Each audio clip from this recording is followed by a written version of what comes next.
Episode 4. It got me. Got you like how? All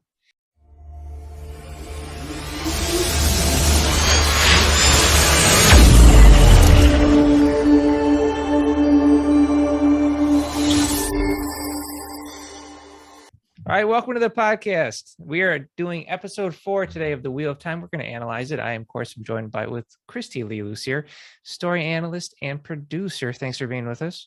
Always excited to be here. All right, I'm going to hit you with this log line and see if I don't mess it up this time. Yeah, all right. Let's do it. Moiraine struggles with uncertainty while Lan struggles with their new companion. Rand wanders about Matt. Egwene and Perrin takes their first steps down a different path, and incredible new power is unleashed on the world. Okay, I gotta say, as a dyslexic, that was a hard one to read. That was, but you did great. You did great. It was good. Kudos. Oh, thank you. All right, so episode 4, it got me. Got you like how? Yeah, I kind of want to stick around now. I was on the fence. Okay. I was on the fence last episode. I was like, I could walk away, but I'm sticking with it. And this is like, oh, the show has arrived. Okay. That's how I'm feeling. What do you think? There's a couple of elements in this episode that it's like, okay, now we're getting to some meat about this series. Yeah. Which is really unique and interesting. I love the introduction of this character, Logain, in the episode, who, again, pretty iconic in the series, but really we don't actually get the intro that we do on the show in the books with him. So they're diving more into kind of his background and like his presence. Okay. Which is cool because he's actually a liked character. He has his own arc, and so it's really neat to see this character kind of come to the screen. And yeah, they're still on they're everybody's split up and they're all kind of going down this path of trying to find each other, and some interesting things happen to each one of them as they're kind of going on this journey. So yeah, I want to talk about this Logain guy. Okay. This fellow with the beard and the long hair. Yeah. All right, so I'm really enjoying, again, with the twist. They hit you go, oh, this guy's gonna be taking out this entire castle. It's pretty awesome, right? Yeah, right. And for some reason they've nailed the magic visual special effects this time. Like in the pilot, I was like, the magic doesn't seem like it's right. Okay. But with him, the way they're showing it tethered off screen and drawing it in, I was like, okay, that's really cool. And then how he's struggling with the darkness and the voices, I love all that. Right. And then the twist where he's like, maybe I'm a good guy. I was like, oh, that's pretty sick. This is a powerful dude. I like that. And he can create a following, which is impressive to do with this guy. So yes, I like his introduction. I love the fact that he's so powerful that I'm gonna get this name, watch this action, the Aes Sedai. Yay, you got it. Sweet. I'm trying. Are able to hold them down, but they have to work in shifts, which I thought was really fascinating. So they're really building up like, this is a powerful dude, right? Mm-hmm. Yeah. Which is that's kind of one of my favorite aspects of this episode, is that yes, we get a little bit with him in the beginning, and we get to see him channeling. And you see the darkness in the channeling, in that magic, right? And that's essentially what the difference is between men and women channeling in this world, is that there's that darkness in the channeling for the men, which is bad because that's what makes them go crazy. That's what makes them go mad, essentially, right? Is the madness of hearing the voices and hearing the things telling them what to do, which the Aes Sedai don't have that when they channel their side of the one power. And so, but what's really unique that I loved about this episode is the rest of the time, Logain is in that cage. Yeah. And he controls the whole scene every time, because everything is about the mystery behind him, but how powerful he is. And he doesn't have to say a word. They're that scared of him and that afraid of what he's capable of doing. And I thought that was really cool. That was a really cool thing to kind of bring. No, I thought it was great. The actor who is portraying Logain has presence. He has screen presence. So, I mean, well casted. You could have cast somebody in that role who doesn't walk onto the screen and own that screen. And then you're, oh, we've lost the character. Now we have to rely on makeup and costuming, which we've seen in the past with villains that don't really sell. So he owns it. It's awesome. And of course you're going, well, this guy's too old to be the Dragon Reborn, according to like, the text. Even I'm catching on to that stuff. I'm glad they kind of made a hanging lantern of that, where they're like, hey, yeah, so he's too old, just so you know. Yeah, the prophecies say he's this old, and he was so that's kind of what they hang their hat on, is in this finding of who is the real dragon. You know, they're narrowing it down. It's a process of narrowing it down. And he doesn't check all the boxes. No, he doesn't, but he's obviously strong and powerful. And the fact that he's able to resist the darkness, I thought was really cool, because we haven't seen that yet. Moiraine even gets in his face a little bit about it. She starts clapping back at him, telling him like, hey, you're pretty powerful, but you're not the guy. And I thought that was pretty awesome, the way she kind of down dresses him that way. And he almost, he takes it as a cocky smirk, like, you don't know me, lady. I really did enjoy learning a bit more about, here's my issue. There is so much history and lore in these books, is that we end up diving into moments of exposition. And I'm looking forward to the point in the show where it's established and I don't have to listen to people telling me about history.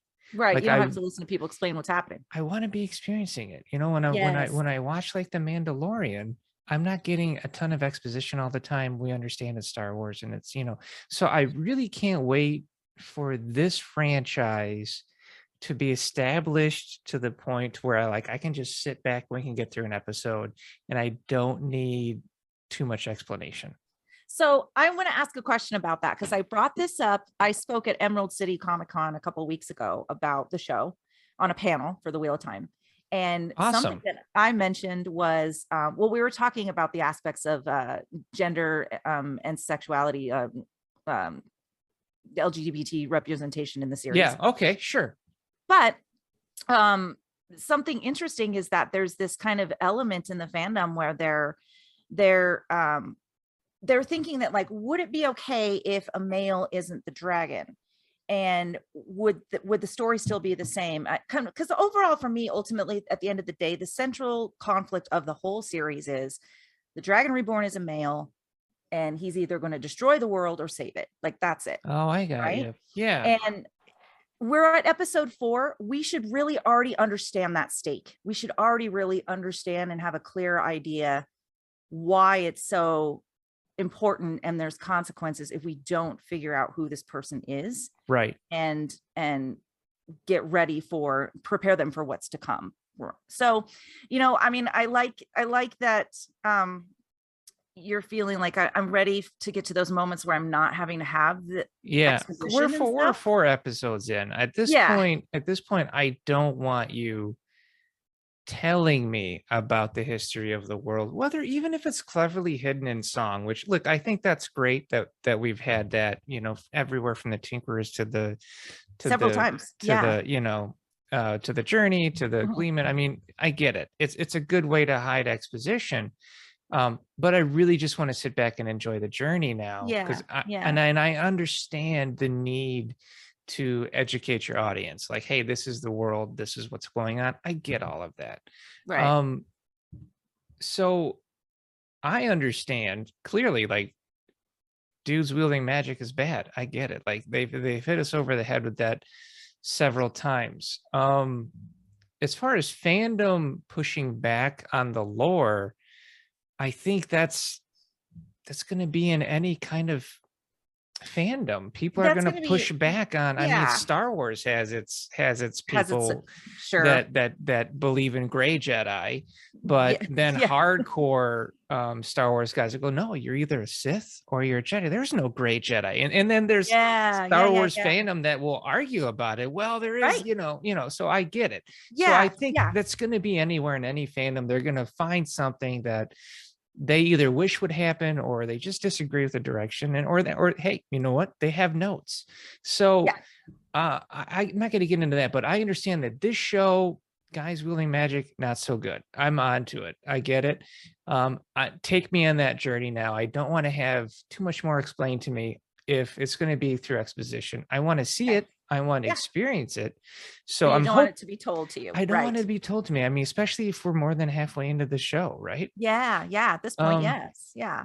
so I mean, first 2 episodes, I could get it, but now we need to be rolling hard into Mhm. that finale. So um I did enjoy the different factions and the politicizing of the Aes Sedai. I started to feel like we're getting a little Game of Thrones now. Yes. So there is these inner workings, even with the Aes Sedai, between their Ajas, the colors, The um, colors. that they have their own kind of disagreements, and they're not always all on the same page Yeah. about anything either. You And know? that kind of conflict is like when you're working on a script is like a godsend, because like, okay, now Yeah. I can spend 2 or 3 scenes with these two just hating each other and putting them in the same room and seeing what Oh, happens. for sure. It's perfection. And the actress Yeah. that they cast as Leandrin, who is the red Aja with the really blonde hair, Yeah. again, pretty well known in the series, but she has taken this character to a new level of just like Nice. loving her battle and her headbutting and her conflicting with Moiraine in general. Right. It's pretty awesome. Because the red ones, they're kind of fiery, right? They're kind of aggressive, where the blue ones seem to be a little bit more political, Mhm. and the green ones, I'm guessing, I'm in between. I don't really have too much info on the green ones so far. So they're known as the battle Aja. Essentially, Okay. they're kind of out. They're the soldiers. They're the military. Yeah, so they're per kind of se. nose to the ground, get the job done. So they Yeah, probably stay yeah. out of it. I don't know. All I know is that it was polyamorous. I was like, Yes. So we okay, talked about that in our panel. all Yep. right, we're going there. That's Which is fine. known. That's totally known. It's kind of again one of those kind of canon things that is talked about and briefly touched on, but the show really is kind of bringing to light some of these aspects of, we've always known that the Green Aja have multiple warders, pretty much the only Aja that does. Okay. Give or take a couple things, and they do have relationships. They're out in the world together for years and years and years. Like, no, that makes sense to me. you The know, one thing I didn't understand is the connection. Here I am telling you, I don't want any more exposition, but yes, like I need to understand the connection more, because in a show there's rules, right? And sure. the rules of the warders and the Aes Sedai, or the people they protect, it's loose to me, and I don't understand. At one point, Lan is talking to Moiraine, and she's all emotional. He's like, I shouldn't have drank. You get emotional when I drink. And so now I'm wondering, okay, is she drunk because he was drinking? I don't understand how that works. So yeah. So the bond that Aes Sedai and warders have essentially really is they ultimately kind of become their nervous systems and their sensory systems and every aspect mold into one. So when one feels pain, the other one does. When one feels pleasure, the other one does. So they're not showing that, right? So like Moiraine was poisoned and dying, and this dude's thrown around the horse, and they're riding through the forest. So that's not. Yeah, We've got that some. was We've got some issues that was an here. issue for me. That was a big thing for me, because I knew if Moiraine was that sick, even though Lan is known as probably one of the best, strongest warders in the series, he would still be down. Well, first of all, he's a dude, and as a guy, I can say when I get a cold, I'm out. Okay, I'm not. I love my wife. I'm not throwing her on a horse. We're not riding down to CVS to get some Mucinex. I'm done. Right. You're done. So I respect you, Lan, but we both know if you got a cold, you'd be pretty You're out. You're done. Yeah, you're done. So I think the rules there are kind of loose. That's something that I'm hoping that they kind of clean up a little bit as the show develops some more into the second season. Me too. Absolutely. Yeah, I can understand why they had to put Lan there for character development. Sure. But then again, we run into like what we were talking about before, which is story convenience. And when you create a story convenience, you're leading yourself into plot holes. Right. And everybody's going to pick that apart, unfortunately. Sure. Yeah. All of that being said, I'm still enjoying the show. My girl Nynaeve, oh, I'm so glad that paid off, because Oh, good. Yay. I was like, Yay. what is I going had this on feeling here? last week, and Yeah. you're like, I want this to pay off. And I'm like, okay. Oh Just yeah, man. She come in. like she I don't know, man. She drank an extra potion or something. She went full throttle. Hey guys, I'm just gonna roll a natural 20 and heal everybody. I hope you don't mind. And I was like, that was so awesome. And the way her hair was being thrown about because she has the braid visually, Yeah. obviously was telling us that she's becoming free of who she was, which I thought, again, awesome visual storytelling. So And it's her first time to channel like on that level, which is, I mean, there's Aes Sedai that trained for years that don't even get to that. So to see that by the Aes Sedai was holy crap. Yeah, and then even Logain says, a drop in the sun and in the presence of the sun, or whatever he says. He's actually repeating the prophecies there, where it says like, you will know the dragon because these things are seen. And so when she shines like the sun like that, in his mind, he doesn't actually see her weaves, because men can't see women channel and vice versa. Okay. But the light of the energy was bright enough that he felt like, oh my gosh, she could be the dragon. And I think that's the road that they're going at, is they want to explore these avenues of, could it be her? Could it be him? Could it be, But the dragon's got to be a guy, right? I'm going to hold fast to that, and I'm going to get ripped apart about it. All right. But, so there's like, that eliminates the dragon a couple has of people. To be a male. Yeah. Well, whatever. So, but shows can divvy from books. I mean, look at, Game of Thrones did a hell of a job, but it definitely led away from the books in certain avenues. So yeah. But I am really glad that it paid off, because if I think about Game of Thrones, there was a plot line they weaved through like 8 seasons where Jaime and Cersei, when they die, he was supposed to strangle her to death. That was woven in from early in the season. And then that is definitely not what doesn't happen. And I'm sitting there going, are you guys? This is the fear. Everyone keeps saying, don't be season 8 of Game of Thrones. Right. So, so I'm really glad to see that payoff. That's awesome. You're telling me Logain is big in the books. I mean, spoiler alert, dude gets depowered, his energizer batteries run out, so I'm not sure where he goes. I hope they stick around and develop him further, because the actor has amazing presence. He'll be around. Oh, that's cool. Yeah, I'm looking forward to see what happens. What about this bard taking on the eyeless fade guy? I was like, what? Homeboy's got blades and pockets all over the place, man. So there's like, okay, so this guy, this Gleeman, all of a sudden now he's fighting a fade. Yeah, and holding his own, right? And holding his own. So it's just like Rand's dad in the first episode, where Rand's dad pulls out this heron marked sword and starts fighting this Trolloc. And Rand's like, first off, where did that sword come from? Secondly, how do you know how to fight? So it's the same aspect with Tom, where there's more to this guy than we think. I love this scene, but I want to hit you with why I think it's weak. Oh, okay. Yeah. All right. Have we seen a fade really walk out there and take care of business? No, not yet. So then how do we know that him fighting the fade is such a big deal? I mean, look, a fade has no eyes. He's wearing the dark cloak. I get it. He's the bad guy. I understand that. Yeah. But if I want to establish how BA this fade is, I need to show it. Yeah. So that should have already been set up in some way. That's what I'm talking about. Like, had I seen the fade take out a really strong character that we were, even if we were briefly introduced to it.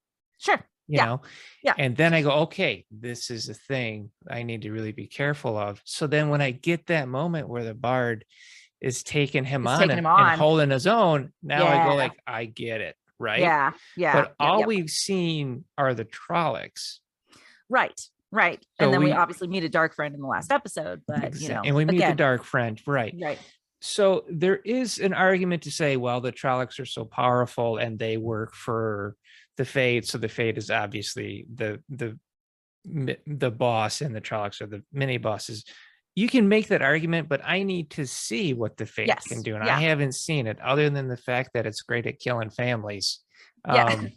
It's just You know. so sad. I So know. sad. But the way they set that scene up was awesome because you Yes. see Matt, he's got the dagger. Right. He's got that crazy black stuff that is like, I don't know, possessing him or something. It's pretty cool. And so you go, oh my God, dude, Matt just killed this whole family. And it's gotcha. And you go like, well, okay. Yeah. Show got dark. Yeah. And but then you realize, oh no, it was the Fade that did it. And Matt has the blade, and maybe the blade is protecting him or wants to be drawn to it. We don't know yet. I love open questions. It's great. And then we rolled into that scene. So I thought that was good. Right. Now the visual of the doll was great. Yeah, that was great. Right. That's one of the best ones. Yeah. That visual, you know, she's a proxy for his sisters. Sure. And the sisters represent the goodness and the purity of Matt. So she hands him the doll and she insists. And that little girl actor was, she was so cute. She's so adorable. The way she was been active on Twitter, like talking about how excited she was to do the episode. And she's just the sweetest. Great job, kid. Yeah. So she gives him the doll. And then he drops the doll as he's running away, and we hang on the doll. So as he drops the doll, the visual subtext is theirs, of course. Matt is walking away, running away from the purity and maybe even the light. We don't know. Right. So I thought that was really cool. That was an awesome visual subtext there. Yeah. So I mean, I'm looking forward to the next one. What do you got? You got any thoughts for me? No, I'm looking forward to the next one too. I mean, I've seen it. I've watched it, but you and the rest of the world, I'm the only person here that's old school week by week, you know. You're but so good. Good for you. Listen, I was like, I could watch episode 5. Like I thought about it. I was like, I could roll into it. You can roll into it. But I'm staying pure for everybody listening to the show, so that way it is episode by episode. Yep, you get episode a week legit reaction. Yeah, which is great. Yeah, I'm gonna do the same thing because I have seen through 5 and 6, but 7 came out today per this recording, and I'm not watching the next 2. I'm gonna wait until you watch them. You're holding up. I'm gonna hold out. Oh, that's sweet. Yeah, that makes me feel better. Although I will tell you, I turn it on and be like, well, there's 2 more episodes out. I'm like, I know everybody else has seen them. I was just sitting there like, it's not my fault that Amazon released like 15 episodes at once, and then we have to sit here and try and catch up to everybody. So I'm doing what I can. Good. All right, so this episode is brought to you by the Script Summit Screenplay Contest, where you can get a chance to win $1,000 cash or even get represented by a talent manager, which is amazing that Script Summit is able to provide that. Kristy, you've been a part of the summit. I really appreciate everything you've done for it. Do you have any final thoughts on this episode before we sign out? No, I'm just I'm excited for the next one too. Some cool stuff in this one, but bring on 5. I'm ready for it. I think we covered a lot on this episode. I feel good about it. And we will see everybody next week.